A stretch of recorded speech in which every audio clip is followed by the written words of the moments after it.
Ayan, shout out po sa lahat ng mga kababayan natin na nagtrabaho rito sa Japanese Contractor, Toyo at Shimizu joint venture, no? Ayan po mga kababayan, ay full blast na po sila ngayon sa pagbuhos sa retaining wall. At dito sa portion na ito mga kababayan, ito yung portion ng Pasig. Ayan po, yung mga uniform nila. So, kaliwat kanan, yung iba po mga kababayan ay yung upload po natin kagahapon, doon po yun sa portion ng Marikina City, no? So ngayon, lipat tayo rito sa portion ng Eastwood at mismong Pasig City, mga bayan, na kung saan, dyan sa dulo, ayan na po yung Manggahan Floodway. So bago po ang lahat mga bayan, paki-like, paki-share, paki-follow at subscribe na rin sa ating YouTube channel mga bayan para pa-share na rin, no? Para malaman ng sambayan ng Pilipino na ito na po yung kanilang binabayad na tax. Ito nga po pala mga bayan doon sa ating entrada sa ating video na sa tarpaulin. Ano po? Ito po ay sinimula na gawin na i-award noong October 20, 2021, no? Sa late administration. Ito pala mga bayan na simulan. So, kaya Japanese ang kinuha para kagaya sa PNR, at ang PNR po kasi kadalasan doon sa norte ang contractor ay yung JICA, no? Para siguradong quality ang gawa. At dito naman po sa PNR naman po sa portion ng norte from Sucat, Parañaque to Calamba City, Laguna, ang kinuha ay yun po yung Hyundai Dunga, no? Ayan po mga bayan, yung back to the topic tayo. Masisilayan po natin yung mga rebars, talagang hindi tinitipid. Makikita po ninyo mga bayan. Comment po kayo, no? Yung mga nagko-comment sa atin ay pinupost din po natin maya-maya. Shout out tayo dyan sa ating mga kabayan na talagang butong-buto po, no? Sa mga lalo na po rito sa Japanese, talagang halos 100% ng mga kababayan nating Pilipino ay talagang butong-buto dito po sa gawa ng mga Hapon. Grabe naman talaga mga kababayan. Tingnan nyo naman ang texture ng semento. Tingnan nyo naman mga kababayan. Talagang 100 years ang aabutin nitong structure na ito mga kababayan. Hindi pa ito masisira. Kung tayo ay lilisan na sa mundong ito, yung mga politiko ngayon na nakaupo, matino man o hindi, o buaya man o hindi, ay mabura na yan sa mundong ito. Itong project na ito mga bayan ay manatili pa rin matibay, no? Sana ang ating mga politician ay hindi nila unahin yung kasakiman nila. Bagkus ang unahin nila yung ikabubuti sa sambayan ng Pilipino. Dapat napakayaman ng ating bansa. Napakayaman yung ating bansa sa mineral, no? Gas, mga nickel, mga ano pa dyan. Pero, wala eh. Mayroon doon sa Leyte ngayon, sa Tacloban, mayroon na namang black sand mining, no? Eh, siyempre, kung walang politician dyan, hindi yan maaprobahan yung permit niyan. Na kung saan Chinese ang nagmimina roon mga bayan. Nagrereklamo na yung mga kababayan namin doon sa Leyte dahil yung mga palaya nila wala na, yung ilalim wala na, butas na dahil yung mga buhangin na itim, black sand mining ay wala na. Kinukuha, minimina nila mga bayan, saklap. Ganun talaga ang buhay natin, no? Mga Pilipino. Ang naghirap ay mga mayang Pilipino, pero yung nasa kamangyarihan nagpapayaman. Sana ay hinto na yan mga bayan dahil kawawa ang sambayan ng Pilipino. Nagbabayad tayo ng tax na mapupunta lang sa mga bulsa ng mga iilang buaya dyan sa kapangyarihan. So ayan po mga bayan, sana ganito, kahit tayo ay nagbayad ng tax mga bayan, hindi tayo maghihinayang sa pera na pinaghihirapan natin. Kung may makita tayong proyekto na gaya nito na napakasulit, talagang siksik, liglig, umaapaw, na reverse. Kita nyo yan? Sa harapan natin mga bayan, ang tindi. At tingnan nyo yung simento sa baba. Unang layer pa yan mga bayan. Napakasulit talaga yan, no? Ang kapal. Ang kapal ng simento.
Ayan po mga kabayan, no, yung mismong semento.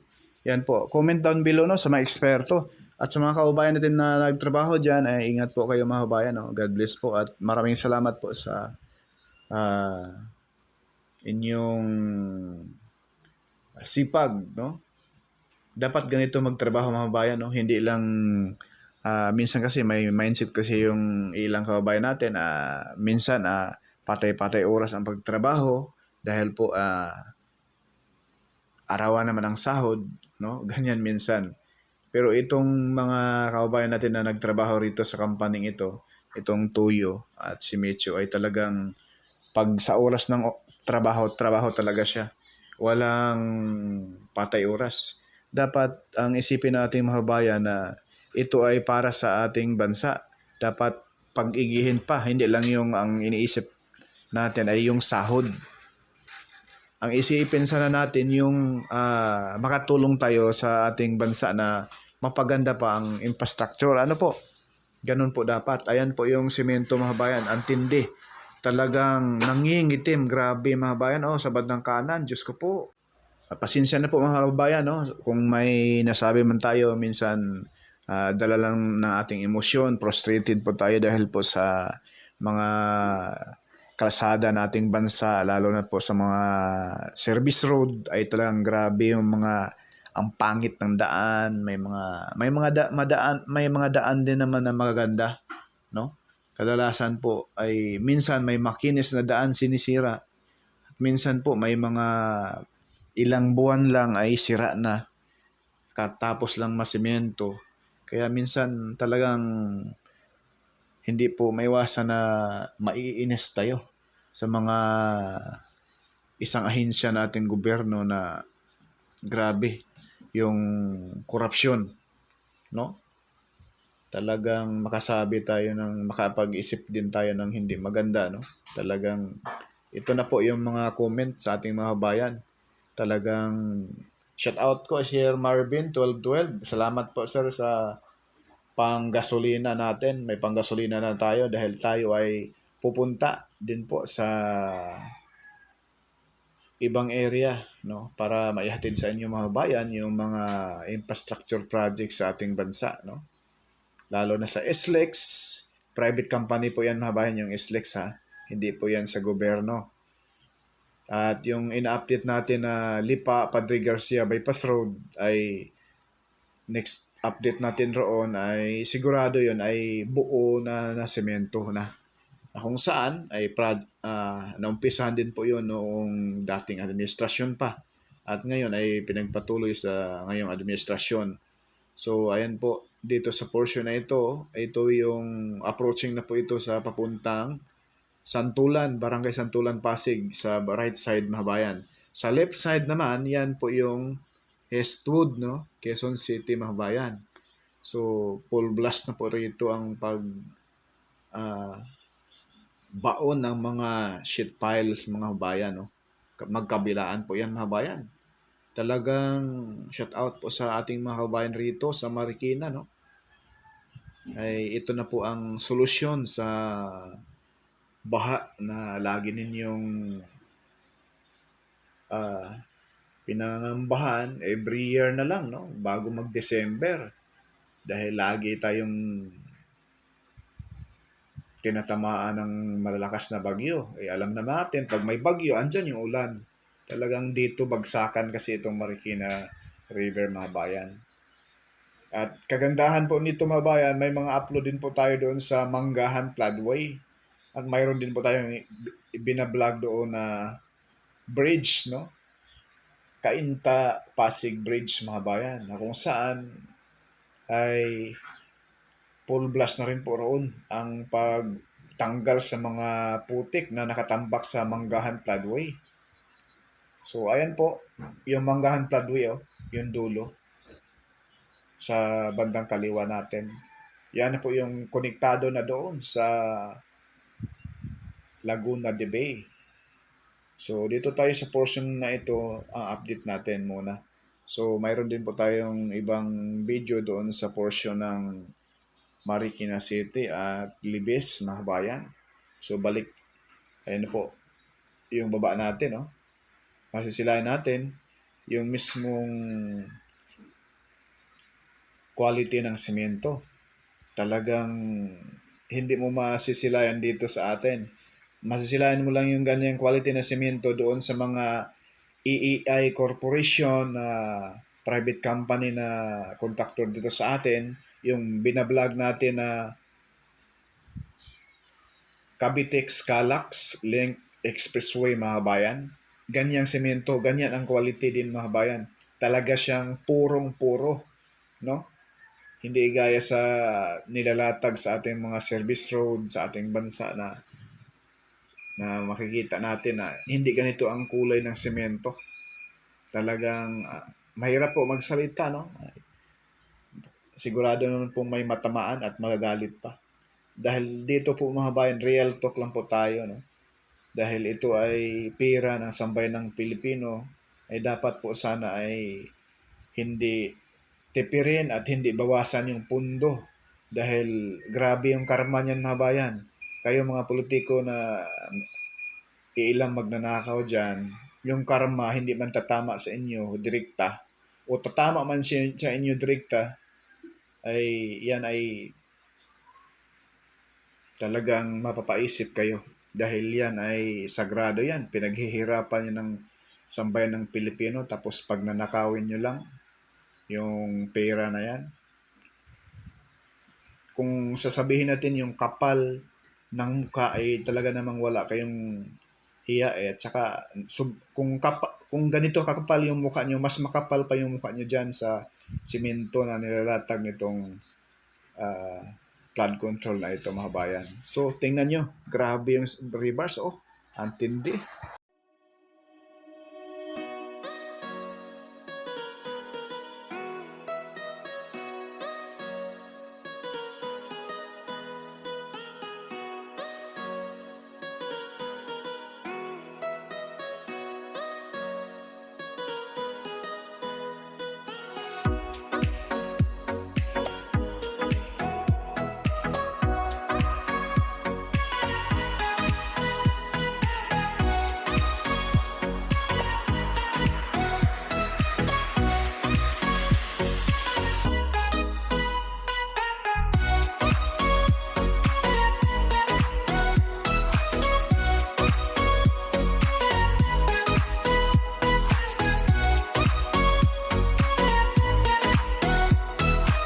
Tingnan nyo yan mga bayan, bago sila maglatag, inaapakan nila.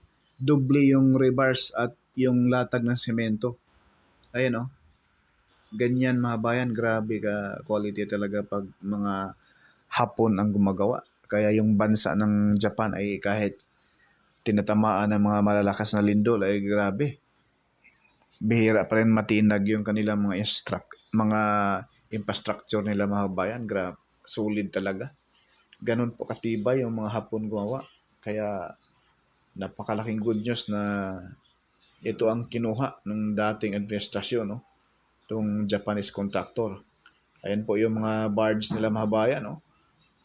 Ang lalaki yan mga bayan. Talagang kaliwat kanan po yung mga heavy equipment mula rito hanggang Libis, hanggang sa may SM Marikina. Din sa likod ng SM Marikina, Riverbank, medyo walang may gumagawa doon, ilan lang. Pero pagkalampas noon, papuntang Marikina City ay kaliwat kanan din po. Ganito din po, oh. Iba yung nagtanggal sa mga lupa, mga putik dyan sa Marikina. Yung Marikina River ngayon mga bayan, bumaba yung tubig lalo.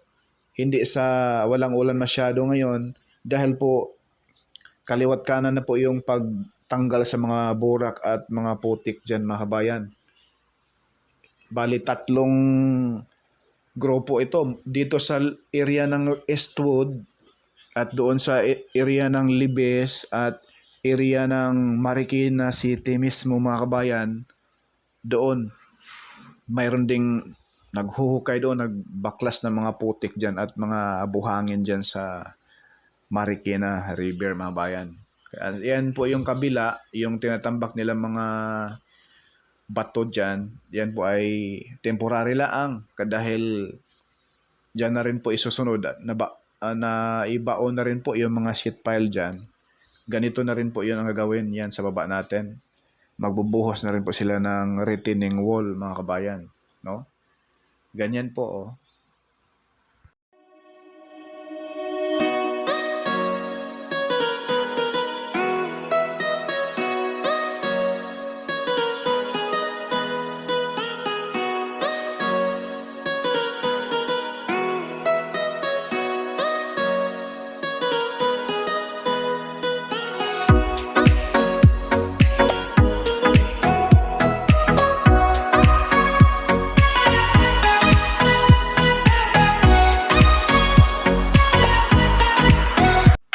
So itong next video na ito mga bayan, ipakita natin sa portion ito ng Marikina City. Oh.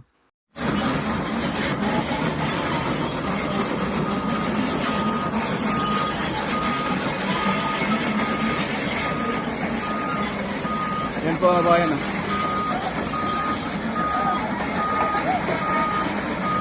Grabe yung reverse. Ang tindi.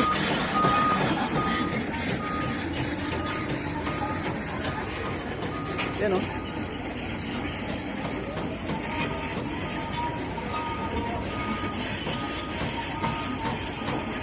Sulit yung gawa mga ban, grabe.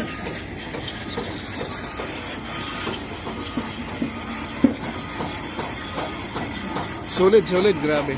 So, ayan, oh, mga rebars, oh. Ito na yung pinaka-retaining wall, pinaka-alignment, napakataas na to mga bayan. Hindi na to aapaw yung tubig nito. Tsaka dinedrigging pa yung binabaklas pa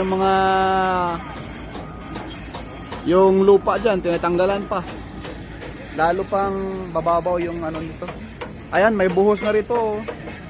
Ayan po mga bayan, oh, may buhos na. Kaya napakasolid talaga pag gawang Japan, no? Talagang yan po yung panawagan natin mga bayan na sana ang gagawa sa mga flood control sa ating bansa, yan na po yung Japanese contractor. Ayan po mga bayan. Dito tayo sa unahan. Ayan buhos mga bayan, oh. Napakasolid, grabe. Itong bakod na bakal mga bayan sa gawing yung may pintura na puti, babaklasin ito. Once na ito ay matapos na po itong retaining wall at itong area na dito mga bayan ay lalapad na dahil napakasikip yung daan. Mahirapan yung mga tao rito na magsalubungan. Single na motor makakadaan rito pero pag may sidecar hindi siya makadaan. Once na matanggal na po yung bakod na bakal ay kahit tricycle makadaan na siya rito. Kaya shout out po. Ayan po yung gawa ni Diskaya sa kabila, oh. lumulubog di umano mga kabayan. May ibang kabayan rin tayo na AI di umano yung video natin, AI. Nakakatawa.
Kuya, pwede mo tanong kuya?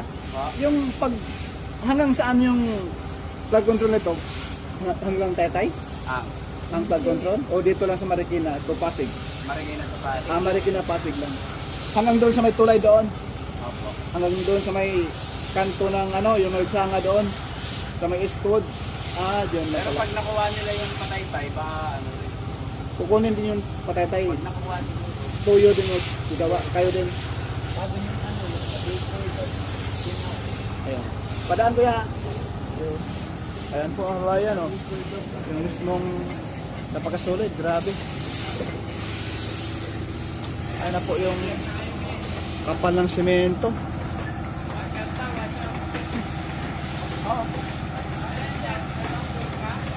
Opo. Opo. Ayan, Jimco mga bayan. Sila din po ang gumawa doon sa South Luzon Expressway, Toll Road 4 sa may Santo Tomas to San Pablo. Shout out sa Jimco Corporation, napakasolid din gumawa mga kabayan. Ayan, oh. Jimco. Sila din po yung subcontractor dito sa mismong, grabe yung kapal mga kabayan. Nasa lampas isang roller eh. Mga 30 cm ito. Oh. Hindi.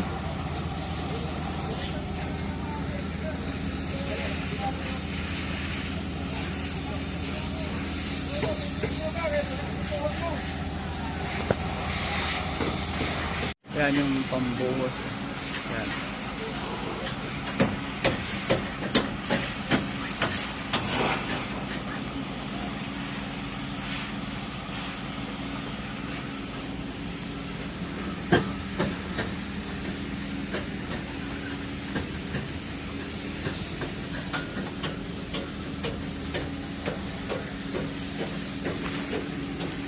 Yan yung simento mga bayan. Mabubuhos na para sa retaining wall to. Ang kapal ng simento, grabe. So yan lang po muna mabayan yung ating latest update rito sa Marikina Flood Control Project. Paki-like, share, follow at subscribe. Podcast Studio hindi sikat pero nag-aabot ng balitang tapat.